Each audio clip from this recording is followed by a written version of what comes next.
नमस्ते गाइस, और आज की फाइट वीडियो में सबसे पहले बात करते हैं UFC 330 में फाइटर्स को कितने मनी मिले, यानी कि फाइटर्स पे के बारे में बात करते हैं। और मेरी ओपिनियन में यहां पर फाइटर्स को काफी अच्छा मनी मिला है। सबसे पहले फाइट बोनस के बारे में बात करते हैं। और पूरे कार्ड में कोई भी फाइट ऑफ द नाइट नहीं गई है, तो इसीलिए fight of the night bonus की जगह परफॉर्मेंस ऑफ द नाइट में दो और फाइटर्स को ऐड कर दिया, जिधर जेलिन टर्नर जो पहले राउंड में फाइट को विन करता है बाय नॉकआउट, डस्टिन स्टोल्सवर्थ जो सेकंड राउंड में फाइट को विन करता है बाय सबमिशन, चार्ल्स जॉनसन जो थर्ड राउंड में फाइट को विन करता है बाय सबमिशन, और जरमाया वेल्स जो थर्ड राउंड में वंस अगेन सबमिशन से फाइट को विन करता है। हल्का सा यहां पर मैं बात करूंगा, भाई किसने जरमाया वेल्स और मिक टिबिकोरल बाय की फाइट को देखा है। मिक टिबिकोरल बाय तीनों राउंड्स को विन कर रहा था, ऐसा लग रहा था कि वो एक इजी विन को लेके जाने वाला है, बट अचानक से जरमाया वेल्स उसके ऊपर निंजा चोक को लगा देता है, जिससे कि वो मिक टिबिकोरल बाय को स्लीप कर देता है। तो बहुत ही बड़ी अंडरडॉग की ये विन थी। तो ये जो परफॉर्मेंस ऑफ द नाइट मिला वेल्स को, ये पूरा का पूरा वो डिजर्व करता था। अब मेन मनी के बारे में बात करते गाइस, जो इस कार्ड में फाइटर्स ने अर्न किया है। बट सबसे पहले हमेशा की तरह एक छोटा सा डिस्क्लेमर, यहां पर जितनी भी सैलरी शो हुई है ये बस पब्लिक में आउट सैलरी है, यानी कि एक्चुअल रियल नंबर्स नहीं है ये। और जो रियल सैलरी रहती है फाइटर्स की, वो हमेशा इन नंबर से ज्यादा ही रहती है। तो टॉप 5 को देखते हैं, जहां पर नंबर 5 पर नील मैग्नी आता है, जिधर वो भी एक फाइट में अंडरडॉग था, बट वो डिसीजन से फाइट को विन कर जाता है। और इसके लिए उसे मिलते हैं $621,000, जो कि इंडियन रुपीस में अप्रोक्सीमेटली बनते हैं 5.9 करोड़। 2026 में नील मैग्नी फाइट्स को विन कर रहा है, और इसके लिए उसे $500,000 से भी ज्यादा मिल रहा है। ये बहुत ज्यादा अमेजिंग था देखना। वेरस नंबर 4 की बात करें तो यहां पर आती है को main event fighter Jillian Robertson, जो फाइट को विन तो नहीं कर पाई, बट तब भी वो अर्न करती है $875,000, जो कि इंडियन रुपीस में अप्रोक्सीमेटली बनते हैं 8.3 करोड़। नंबर 3 की बात करें तो यहां पर आती है स्ट्रॉवेट चैंपियन मैकेंजी डन, जहां पर रॉबर्टसन को बीट करने के बाद मैकेंजी डन को मिले हैं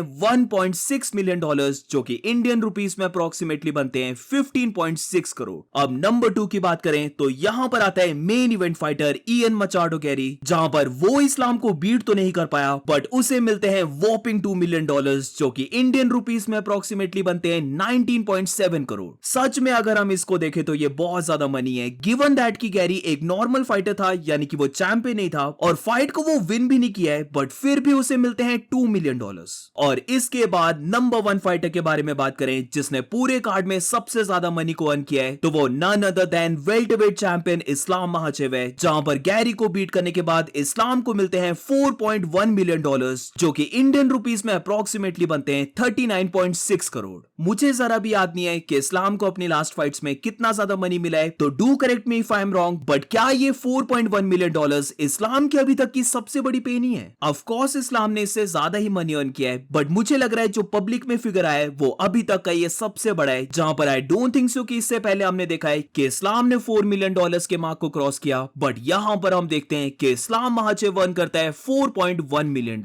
इसी के साथ तुम देख भी सकते हो इस पूरे कार्ड में जितने भी फाइटर्स ने फाइट किया है उनकी डिस्क्लोज सैलरी कितनी है। और अब मूविंग ऑन, तो अब बात करते हैं वेल्टरवेट चैंपियन इस्लाम महाचेव के बारे में, जहां पर पोस्ट फाइट इंटरव्यू में जब इस्लाम से पूछा गया कि वो नेक्स्ट फाइट कब करेगा, क्या वो एकदम से रमजान के बाद फाइट करने वाला है, जो कि नेक्स्ट ईयर शायद से फरवरी के मंथ में आने वाला है, तो यहां पर इस्लाम इस डेट से मना करता है, बल्कि वो कहता है कि उसे डेफिनेटली रमजान से ही पहले फाइट करनी होगी। तो इस्लाम का कहना था कि वो मे बी नेक्स्ट ईयर जनवरी में ही फाइट कर ले, या फिर वो इसी साल end of the year fight करे, यानी कि दिसंबर के कार्ड में फाइट कर ले, क्योंकि एज ऑफ नाउ उसे नहीं लगता कि उसे कोई भी मेजर इंजरी हुई है। तो जितनी जल्दी वो रिकवर करेगा वो फिर से ट्रेनिंग करना स्टार्ट कर देगा। और वो अभी कोई यंग फाइटर तो नहीं बचा है, वो 34 इयर्स का है, तो उसे देखना होगा कि वो जितनी जल्दी हो सके उतनी जल्दी फाइट करे। एज वी नो गाइस, यहां से अब जो भी आने वाले कार्ड्स हैं वो काफी अमेजिंग कार्ड्स हैं। बस तुम बोल सकते हो 332 का नहीं पता, क्योंकि जस्ट अभी UFC 333 को अनाउंस कर दिया, बट 332 कार्ड को अनाउंस किया ही नहीं है। तो 332 कार्ड का नहीं बोल सकते, क्योंकि नोबडी नोस कि यहां पर कौन फाइट कर रहा है। बट 331, 333 और उसके बाद जो आने वाले कार्ड्स हैं नवंबर और दिसंबर के, वो भी बहुत बड़े कार्ड्स लग रहे हैं। तो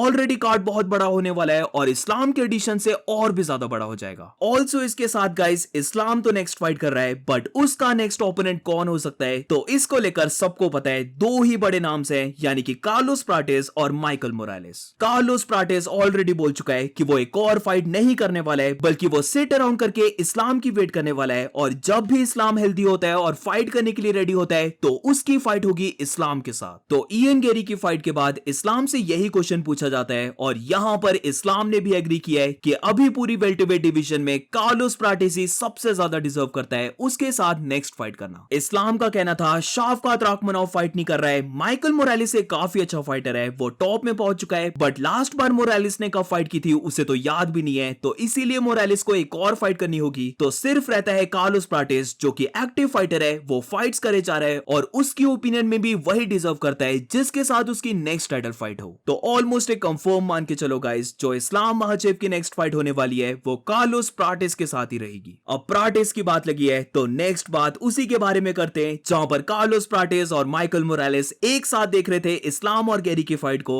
और सच में दोनों ही फाइटर्स बहुत ज्यादा चिल है। तुम देख सकते हो आराम से दोनों फाइटर्स फेस टू फेस बात करते हैं, जरा भी हमने ऑल्टरकेशन नहीं देखी, दोनों हंस रहे होते हैं, और माइकल मोरालेस बोल रहा होता है कि अभी दोनों को फाइट कर लेनी चाहिए और फिर डिसाइड होगा कि इस्लाम के साथ कौन फाइट करता है। बट दूसरी साइड प्राटेस की तुम टी शर्ट को भी देख सकते हो, आई एम नेक्स्ट वाली टी शर्ट है, और पहले भी वो बोल चुका है, यहां पर भी वो मोरालेस को बोलता है कि सबसे पहले वो इस्लाम के साथ ही टाइटल फाइट करने वाला है, इस्लाम को बीट करेगा और उसके बाद नेक्स्ट फाइट करेगा माइकल मोरालेस के साथ। ऑल्सो इसी के साथ जब इस्लाम और गेरी की फाइट चल रही होती है तो वीडियो तुम देख सकते हो जहां पर वो फिनिश वाला साइन बनाता है कि वो इस्लाम को बीट कर देगा। इसके बाद वो ये बता रहा था कि फाइट बहुत ज्यादा बोरिंग है इसलिए उसे नींद आ रही है, और एंड में आई एम नेक्स्ट वाला जेस्चर। इसी के बाद प्राटेस की एक और वीडियो आती है जहां पर उससे पूछा जाता है अगर उसकी इस्लाम के साथ नेक्स्ट फाइट होती है तो वो क्या करने वाला है, तो यहां पर कार्लोस प्राटेस बोलता है कि वो इस्लाम महाचेव को नॉकआउट कर देगा, वो इस्लाम को नॉकआउट करके वेल्टरवेट का चैंपियन बन जाएगा, और इसी के साथ वो पहला ब्राजीलियन वेल्टरवेट चैंपियन भी बनने वाला है। तो अगर इस्लाम महाचेव और कार्लोस प्राटेस की नेक्स्ट फाइट होती है तो क्या ऐसा हो सकता है कि कार्लोस प्राटेस इस्लाम महाचेव को नॉकआउट कर रहा है? अब देखो, नॉकआउट करने की तो पूरी एबिलिटी है प्राटेस के पास, वो बोल सकते हैं इयन मचाडो गैरी से भी ज्यादा लंबा फाइटर है जब रीच की बात करते हैं, और इसके साथ नॉकआउट पावर की भी बात करते हैं तो मेजॉरिटी वो अपनी फाइट्स को नॉकआउट से विन करता है। तो एबिलिटी तो पूरी है प्राटेस के पास, बट यहां पर मेन पॉइंट ही ये बनता है क्या कार्लोस प्राटेस इस्लाम की रेसलिंग को हैंडल कर पाएगा? इयन गेरी ने हार्ड फाइट दी इस्लाम को, बट इयन गेरी की रेसलिंग भी बेटर है कार्लोस प्राटेस से, और इसी के साथ जो लास्ट फाइट कार्लोस प्राटेस ने जेडीएम के साथ की थी वहां पर भी हम देखते कि जैक डेला मेडेलेना आराम से प्राटेस को ग्राउंड में लेके चले गया था। इवन इससे पहले लियोन एडवर्ड्स की फाइट के बारे में भी बात करें तो वो भी प्राटेस को ग्राउंड में लेके जाने में सक्सेसफुल हुआ था। अब क्यों मैं बता रहा हूं इन सारे ओपोनेंट्स के बारे में, तो प्राटेस के ये सारे ओपोनेंट्स मेनली स्ट्राइकर्स हैं, और ये उसे ग्राउंड में लेके चले गए, तो इस्लाम महाचेव तो एक प्रॉपर रेसलर है। तो ये बहुत ज्यादा इंपॉर्टेंट होगा देखना कि ये जो 5 to 6 मंथ्स हैं बिफोर द फाइट, यहां पर कार्लोस प्राटेस कितनी ज्यादा अपनी रेसलिंग को इंप्रूव करता है, जिससे कि वो इस्लाम के टेकडाउन्स को डिफेंड कर पाए और फाइट को पूरी ट्राई करे एक स्ट्राइकिंग फाइट बनाने की। तो do let me no in the comments guys, अगर इस्लाम और प्राटेस की फाइट हो जाती है तो किसके ज्यादा चांसेस हैं कि वो फाइट को विन करे? Make sure to let me know. और इसी के साथ दैट्स इट गाइस, अगर तुम्हें वीडियो अच्छी लगी हो तो please make sure to like and subscribe. मिलते हैं नेक्स्ट वीडियो में।